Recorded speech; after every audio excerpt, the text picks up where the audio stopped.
Hey,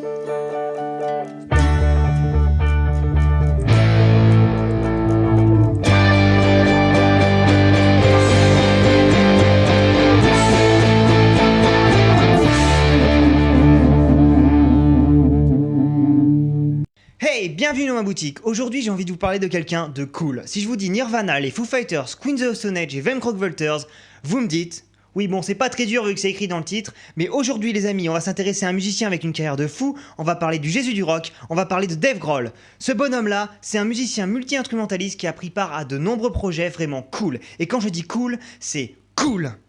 Allez, c'est parti les amis. Dave Grohl naît en jour saint du 14 janvier 1969 dans l'Ohio. Fruit d'un flûtiste et d'une institutrice, ses parents divorcent et déménagent jeune pour la Virginie. C'est à 12 ans qu'il commence à apprendre à jouer de la guitare, en autodidacte. Il commence même à composer tout seul dans sa chambre. Je vais vous expliquer comment il faisait. Il utilisait un enregistreur, un lecteur et 2 cassettes. Il enregistrait d'abord la guitare sur une cassette vierge qu'il mettait dans l'enregistreur. Puis déplaçait cette cassette dans le lecteur et la jouait. Et mettait une nouvelle cassette dans l'enregistreur pour cette fois enregistrer la batterie. Et répéter l'opération jusqu'à avoir une chanson. Il découvre le punk rock à l'âge de 13 ans à Chicago en allant voir jouer des groupes comme les Naked Raygun. Il adopte totalement l'idéologie punk et pendant ses années de collège devra changer plusieurs fois d'établissement à cause de son fort usage en marijuana et de ses mauvaises notes. Au lieu de suivre avec assiduité les cours, il préfère assister à de nombreux concerts dans les clubs de Washington DC, où il entre dans des petits groupes locaux et où il joue la guitare et commence à apprendre la batterie. C'est à 17 ans quand il se rend à une audition que sa carrière va vraiment commencer. Le groupe de punk rock Scream recherche un nouveau batteur. Il est engagé et part en tournée avec eux pendant 4 ans. Il y enregistre 2 albums, No More Censorship et Fumble. Mais le groupe se sépare en 1990 et Dave se met donc à la recherche d'un nouveau. Grâce à Buzz Osborne, membre des Melvins, il obtient une audition à Seattle pour entrer en tant que batteur dans un groupe. Mais quel groupe!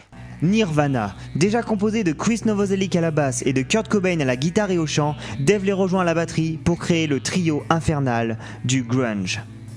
Avec déjà quelques démos en poche, le groupe recherche un label et signe finalement chez DGC Records. Et en 1991, ils enregistrent avec l'aide du producteur Butch Vig au Sound City Studio leur album Nevermind.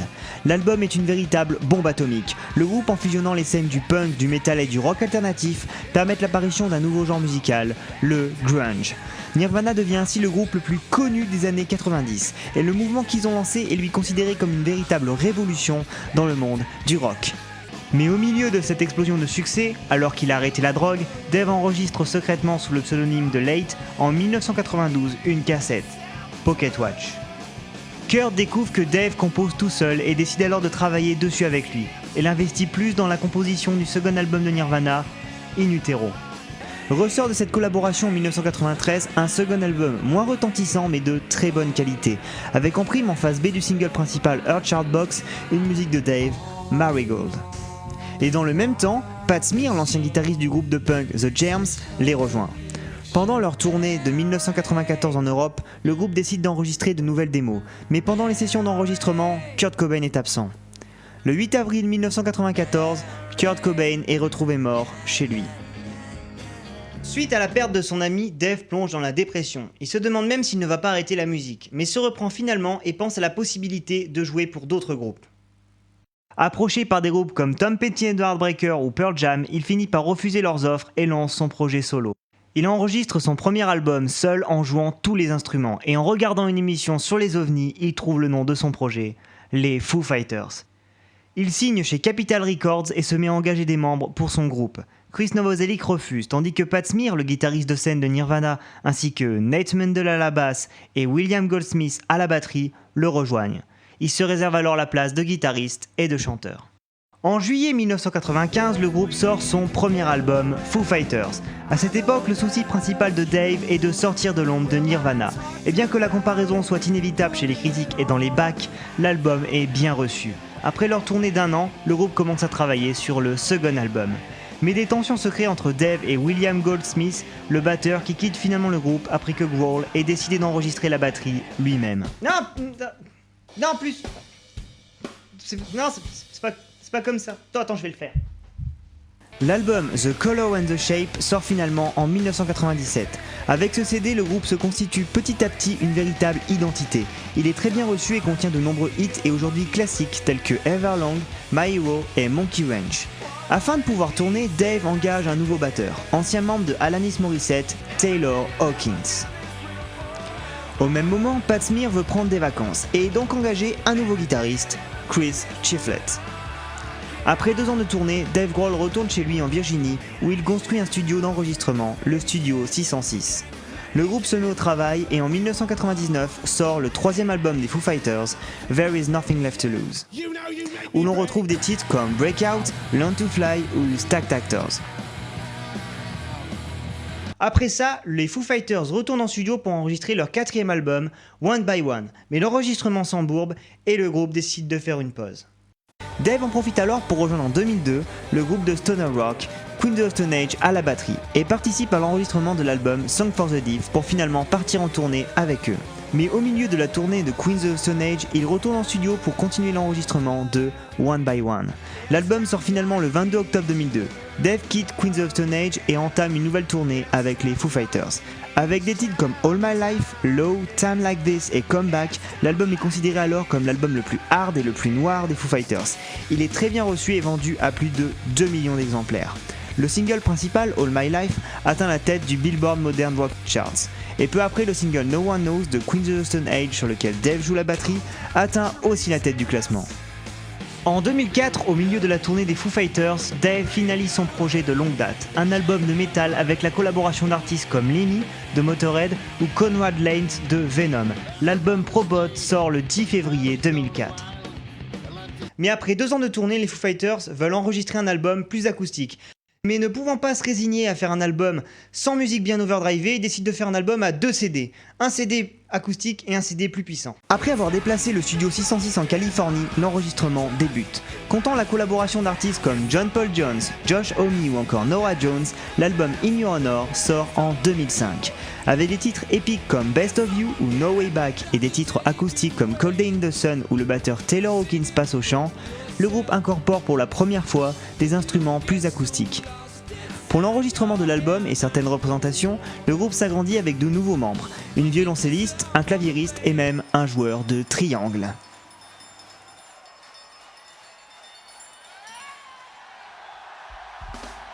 Et vu qu'il a peur de s'emmerder entre 2 albums, Dave rejoint ses amis de Tenacious D en 2006 pour jouer Satan dans le film Tenacious D: The Peak of Destiny. Après 2 ans de tournée et l'enregistrement d'un album live, Skin and Bones, les Foo Fighters retournent encore et toujours en studio pour enregistrer un nouvel album. Ils essaient cette fois de mêler l'acoustique et l'électrique sans avoir recours à l'astuce des 2 CD.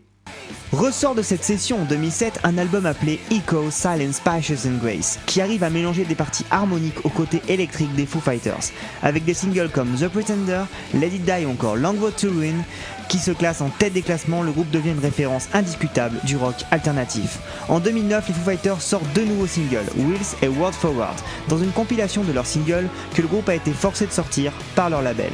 L'album est cool, mais on peut regretter l'absence de certains classiques des Foo Fighters. Ils ont pas mis Darling Nikki? Ils ont pas mis la reprise de Prince, mais bordel de... En même temps, Dave est sur un nouveau projet, un super groupe, Them Crockvelters, où il est à la batterie, où John Paul Jones de Led Zeppelin est à la basse, et où Alan Johannes et Josh Homme de Queens of the Stone Age sont à la guitare. Avec des titres comme Mind the Racer, No Chaser ou No One Loved Me Neither Do I, l'album Them Crockvelters sort en 2009. Les mauvaises langues diront que l'album ressemble trop à du Queens of the Stone Age, mais avec le talent multi-instrumental indiscutable de John Paul Jones et la surpuissance rythmique de la batterie de Dave Grohl, cet album est rempli de singles tous aussi accrocheurs les uns que les autres. Et en 2011, Dave décide de lancer l'enregistrement d'un nouvel album pour les Foo Fighters et demande à son ami Butch Vig, ex-producteur de Nirvana, de le produire. Ils enregistrent l'album chez lui dans un studio qu'il a construit en utilisant exclusivement du matériel analogique. Ce qui veut dire qu'aucune retouche sur ordinateur n'est possible et que tout doit être enregistré parfaitement. Avec la collaboration de Chris Novoselic, de Bob Moldescardu et de Pat Smear qui a depuis rejoint le groupe, l'album Wasting Light sort le 12 avril 2011. Avec des titres comme Bridge Burning, Rope, Alhandria ou même These Days, l'album pète des culs. Et après la sortie de Wasting Light, Dave Grohl se lance dans un nouveau projet, un documentaire sur le studio Sun City, un studio à l'histoire chargée où ils avaient enregistré avec ses camarades de Nirvana leur album Nevermind. En plus du documentaire, Dave nous agrémente de la sortie en 2013 d'un nouvel album de collaboration entre lui et de très nombreux artistes, Stevie Nicks, Josh Homme, Trent Reznor, Corey Taylor ou encore même Paul McCartney. C'est ce qu'on appelle un casting de rêve. La collaboration entre Paul McCartney, Dave Grohl, Chris Novoselic et Pat Smear aux airs de réunification de Nirvana 2.0 donnera naissance à un hit, Cut Me Some Slack, qui a été récompensé de meilleure musique rock cette année. L'année dernière, il a collaboré sur le dernier album de Queens of the Stone Age, sur le dernier album Tenacious D et a produit une compile de singles pour le groupe de country Zack Bone Band. Parce que oui, Dave Grohl fait aussi de la country. Et tout dernièrement, grâce au succès de Sun City, Dave Grohl a réalisé une série de documentaires génialissimes sur... T'es qui toi ?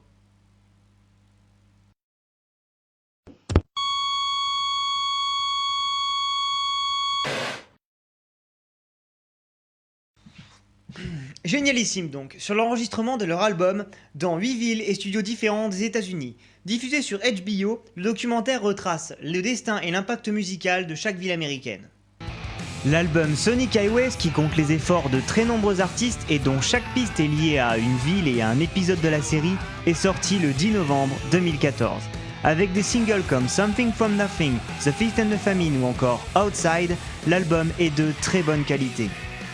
Bien que les critiques considèrent que le groupe s'est laissé trop influencer par le contexte d'enregistrement, l'album s'allie à merveille avec le documentaire et reste du Foo Fighters. Finalement, quelle leçon peut-on retirer de la carrière de Dave Grohl, mis à part son message principal qui est que crier, c'est cool. Si, j'ai la preuve que c'est son message, j'ai la preuve.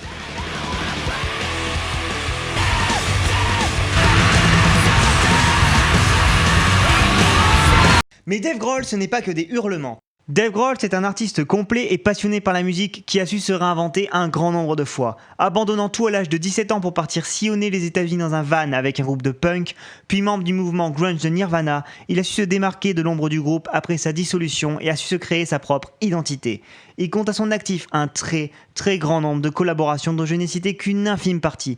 Avec ses 8 albums, ses 20 ans d'activité et ses concerts épiques interminables, il a su diriger avec brio son groupe, les Foo Fighters, et les faire évoluer tout en restant fidèle à ses fans, aussi bien sur les plans musicaux que scéniques.